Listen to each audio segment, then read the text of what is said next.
बच्ची की कोरोना से मौत हो गई। ये बड़ा दुखद है। डिहाइड्रेशन की शिकायत के बाद में बच्ची को भर्ती कराया गया था। मौत के बाद जांच रिपोर्ट में कोरोना की पुष्टि हुई। दिल्ली के चाचा नेहरू अस्पताल में एडमिट कराया गया था बच्ची को, लेकिन दुखद ये कि बचाया नहीं जा सका। 3.5 महीने की बच्ची थी जिसकी जान चली गई कोविड के चलते। दिल्ली के अस्पताल में भर्ती कराया था, कोशिश की गई थी। नोएडा में भी तेजी से केसेस बढ़े हैं।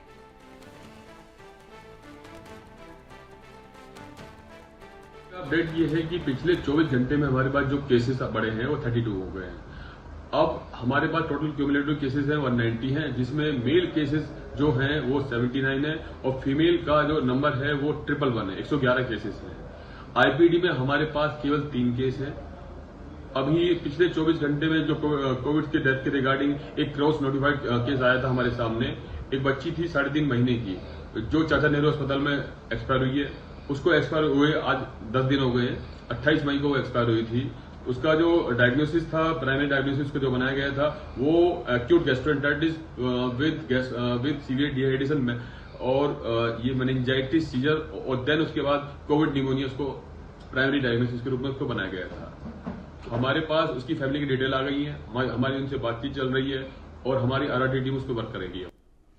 ये बड़ा दुखद है डॉक्टर मिश्रा। 3.5 महीने की बच्ची, जबकि कोविड के दौरान तो हमने ये सुना था देखने के लिए कि आप बुजुर्गों बच्चों का ख्याल रखिए, लेकिन बच्चों की जो इम्यूनिटी होती है वो बड़ी स्ट्रांग होती है। वो बड़ा क्विकली चीज़ों को अगर प्रभावित होते हैं तो उससे निकल भी आते हैं। मतलब उनका इम्यून सिस्टम इतना मजबूत होता है। लेकिन अभी मैं देख रही थी 8 महीने के एक बच्चे की मौत, अभी ये 3.5 महीने के बच्चे की मौत।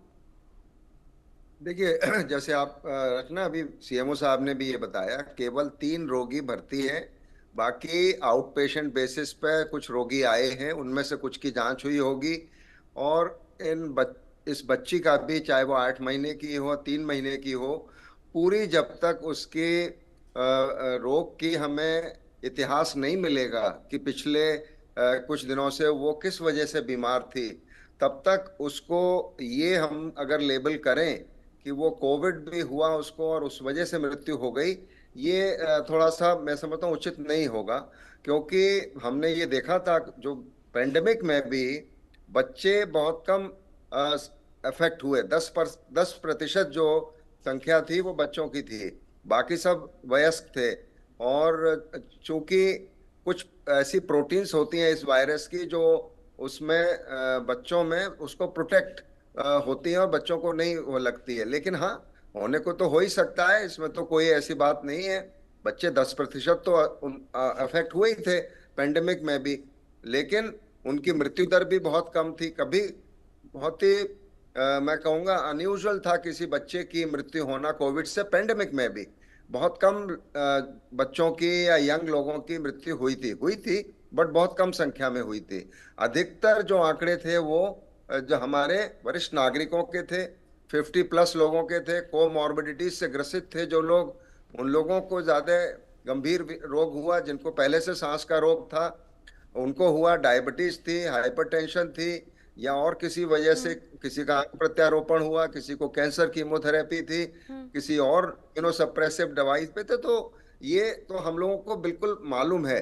हाँ। लेकिन हाँ, वही सेम रोग हर एक में एक जैसा व्यवहार नहीं करता। इसीलिए कुछ लोग, यंग लोग भी इसकी चपेट में आए और हमसे बिछुड़ गए। हाँ। ये भी हुआ। लेकिन अभी जो स्थिति है उसमें ये रोग सामान्य तरीके से हो रहा है, जैसे इन्फ्लुएंजा वायरस। आप कह रहे हैं सेकेंड वेव जैसा खतरा तो नहीं है, लेकिन हाँ संभलना है। चाहे वो छोटे बच्चे हैं, युवा हैं, बुजुर्ग हैं, वयस्क हैं, सभी को बहुत ज्यादा ध्यान रखना है। कोविड ये नहीं देख रहा है कि बच्चे हैं, बुजुर्ग हैं या युवा हैं। कोविड कहीं भी किसी भी को भी प्रभावित कर रहा है, संक्रमित कर रहा है, और अब तो जान जाने का सिलसिला भी ज्यादा बढ़ रहा है। इसलिए बहुत ज्यादा सावधान रहना है, डरना भी है और लड़ना भी है, सावधानी भी बरतनी है। डॉक्टर मिश्रा, बहुत शुक्रिया, आप जुड़े और आपने बहुत अच्छे तरीके से हमारे दर्शकों को समझाया कोविड का बढ़ता हुआ खतरा। साथ ही आपने ये आश्वासन भी दिया, एक तरीके से समझाया भी, तसल्ली भी दी कि सेकेंड वेव जैसा खतरा नहीं होगा। बहुत शुक्रिया आपका।